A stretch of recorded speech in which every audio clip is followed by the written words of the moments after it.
Сәлем, енді мен сізге қызба деп аталатын 2016 қорқынышты фильм туралы айтып беремін. Тамашалаңыздар. 5 достан тұратын топ джиппен саяхаттап жүр. Олар шалғай, таулы аймаққа барады. Онда олар бірнеше күн оңаша кабинада болады. Жігіттер қажетті керек жарақтарды сатып алу үшін дүкеннің жанына тоқтайды. Паул бетперде киген баланы байқап, сәлемдесу үшін оған жақындайды. Бірақ кенеттен жігіт оның қолын тістеп алады. Содан кейін баланың әкесі жүгіріп шығып, Паулға қолын жергілікті бағанның астына жууды ұсынады. Бірақ ол басқа ештеңе айта алмайды. Паул жараны жууға барады. Алберт сыра сатып алу үшін дүкенге барады. Содан кейін асхананың иесі келіп, жігіттерге бірнеше апта бұрын туристер жұқтырған белгісіз инфекция туралы ескертеді. Жігіттер бұған үлкен мән бермейді. Және Берт Сникерсті ұрлай алмаған соң, олар көлікке отырып, жолын жалғастырады. Көп ұзамай олар көлдегі саятшылыққа келіп, бұл жерде іс жүзінде интернет жоқ екенін түсінеді. Жас жұбайлар Джефф пен Марси достарынан алыстау үшін бірден жоғарыға көтеріледі. Паул айналаны аралап, Бертті мылтықпен байқап қалады. Жігіт аман қалу дағдыларын үйрету үшін қару сатып алғанын айтады. Бірақ ол кездейсоқ босын өлтіре жаздады. Бұл Паулдың ашуланып, кетіп қалуына себеп болды. Берт от жағып, жеуге болатын нәрсені ұстаймын деп орманға барады. Осы уақытта Карен көлді суретке түсіріп, суреттерді әлеуметтік желіде жариялауға тырысуда. Пол оған телефонын тастап, жай ғана жергілікті табиғаттың сұлулығын тамашалауға кеңес береді. Қыз тыңдауға батылы барады, және олар бірге шомылуға барады. Берт осы уақытта өзінің алғашқы олжасын табуға тырысады. Бірақ кенеттен орманнан бір адам жүгіріп шығып, жігіт оны аяғына атып тастайды. Берт ер адамның бірдеңемен ауырып жатқанын байқайды. Сондықтан оны өзіне тым жақын ұстауға шешім қабылдайды. Жігіт көмекке шақыруға уәде береді, бірақ ол кабинаға қайтып келгенде болған оқиғаны ешкімге айтпайды да, жай ғана бөлмесіне кетіп қалады. Түнде достары оттың жанында отырып, өмірлеріндегі оқиғалармен бөліседі. Бейтаныс адам оларға итімен жақындап, өзін макияж ретінде таныстырады. Жігіттер алдымен танысудан бас тартады. Бірақ грим оның үлкен арамшөп пакеті бар екенін көрсеткенде, олар қонақжайлылық танытып, жігітті оларға қосылуға шақырады. Біраз уақыттан кейін көкжиекте бұлттар пайда болып, грим кетіп қалады. Ал компания қонақ бөлмеге көшеді. Кенет есік қағылды.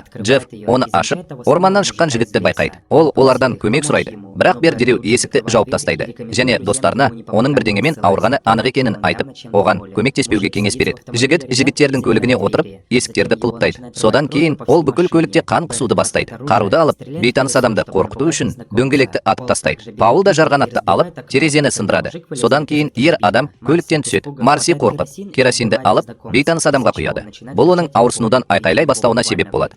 Өйткені оның кейбір жерлерінде терісі жоқ. Осы кезде Джефф каменнен бөренені жұлып алып, жігіттерге қайтады. Ол кездейсоқ таяғын тастап кетеді. Соның салдарынан ер адам олардың көз алдында сөзбе-сөз жанып кетеді. Содан кейін ауырып, айқайлаған бейтаныс адам қашып кетеді. Бұл оқиғадан шошып кеткен жігіттер мұның бәрі өзін-өзі қорғау үшін болғанына өздерін сендіруге тырысады. Карен оларға полицияға хабарлауды ұсынады. Бірақ жігіттер алдымен көлікті жөндеуді шешеді. Содан кейін ғана көмек сұрайды. Жігіттер келесі күні таңертең өздерінің іс-қимыл жоспарын талқылайды. Олар кімнің кінәлі екендігі туралы дауласа бастағанда, Марси ашуланып, көмекке жалғыз өзі барады. Осы уақытта ол Каренді жұбатуға тырысады. Ол оған бір стақан ағын суды ұсынып, бәрі міндетті түрде қалыптасатынын, және олар жақын арада үйлеріне қайтатынын айтады. Джефф көмек іздеп Бертпен бірге бірнеше шақырым жол жүреді. Олар қораны байқайды. Онда олар шошқаны сойып жатқан кемпірді кездестіреді. Және жігіттерге оның үшінші ауру шошқа екеніне шағымданады. Әйел жастарға көмектесуге келісіп, оларды үйіне шақырады. Ішінде оларға бір стақан су ұсынып, не болғанын сұрайды. Олар әлдебір ессіз адамның оларға шабуыл жасағанын,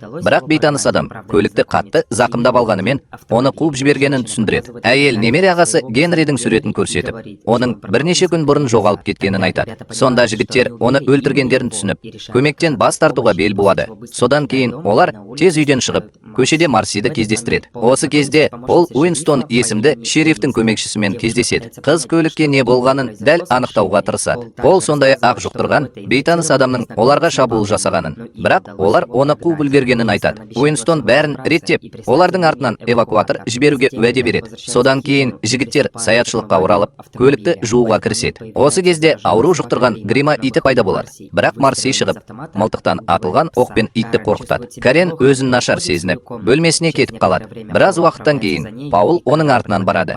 Ал Карен жігітті бірге жатуға шақырады. Олар сүйісе бастайды. Ал Паул уақытты босқа өткізбеуді шешеді. Ол қолын оның аяғына жібереді. Бірақ кенеттен қыз ауырып дірілдеп, жігітті тоқтатады. Каренде аурудың белгілері бар екені белгілі болды. Қалғандары айқайлап жүгіріп, Кареннің аяғындағы ауруды байқайды. Инфекцияның таралуынан қорыққан Берт достарын бөлмеден шығарып салады. Ол қызды ішке қамап, жақын арада көмек әкеледі. келетініне сендіреді. Біраз уақыттан кейін жігіттер бір-бірін инфекцияға тексереді. Олар Каренді карантинге жатқызу керек деген қорытындыға келді. Содан кейін жігіттер оны қораға апарып, оның қауіпсіздігін қамтамасыз ету үшін олардың бірі есік алдында болады деп уәде береді. Паул күте алмайтыныңды түсініп, көмек сұрауға барады. Жігіт микроавтобусқа соғылып, бүйірлік терезеден қарайды. Кенеттен бір әйел пайда болып, Паулдан күйеуі екеуінің бір-біріне деген сүйіспеншілігін неге бақылап отырғанын сұрайды. Паул оған көмек керек екенін түсіндіруге тырысады. Бірақ ерлі зайыптылар оны тыңдаудан бас тартып, жігітті оқпен қуып жібереді. Паул кабинаға қайта оралады. Ал достары құтқару жоспарын жасап жатқанда,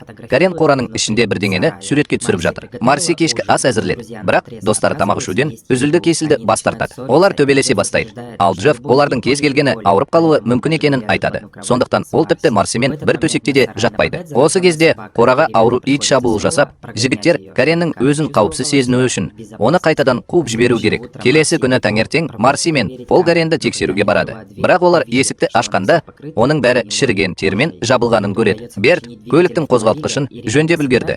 Ал жігіттер кетпекші болды. Бірақ Джефф Каренмен бірге көлікке отырудан бас тартты. Сонымен қатар, Берта қазірдің өзінде инфекция жұқтырғанын анықтады. Ол Наруктың уақыты жоқ екенін түсініп, жалғыз өзі көмекке кетуге бел буады. Джефф кабинаға оралып, бетін жуып, сырасын алып, аурудан аулақ болу үшін орманға кетеді. Марси мен Пол жалғыз қалады. Қыз олардың бәрі өледі деп қорқады. Содан кейін Паул оны жұбату үмітімен құшақтайды. Содан кейін достары ғашық болады. Осы кезде Берт дүкенге оралып, жергілікті тұрғындардан көмек сұрайды. Бала тағы да ұрысып, жігітті тістеп алады. Әкесі сыртқа шығып, ұлының да қазір жұқтырғанын түсінеді. Ол қаруды тартып алады. Ал Берттің көлігіне қайта мініп, бензин беруден басқа амалы жоқ. Жергілікті тұрғындар да жүк көлігіне отырып, жігітті қуа бастайды. Олар жұқтырғандардың барлығын тауып, оларды атып, инфекцияны тоқтатуға тырысқысы келеді. Паул Марсидің ауырып жатқанын байқады. Ол Джеффті іздеуге барады. Ал қыз жуынатын бөлмеге баруды шешеді. Шындық мынада, бұл идея ақымақ болып шығады.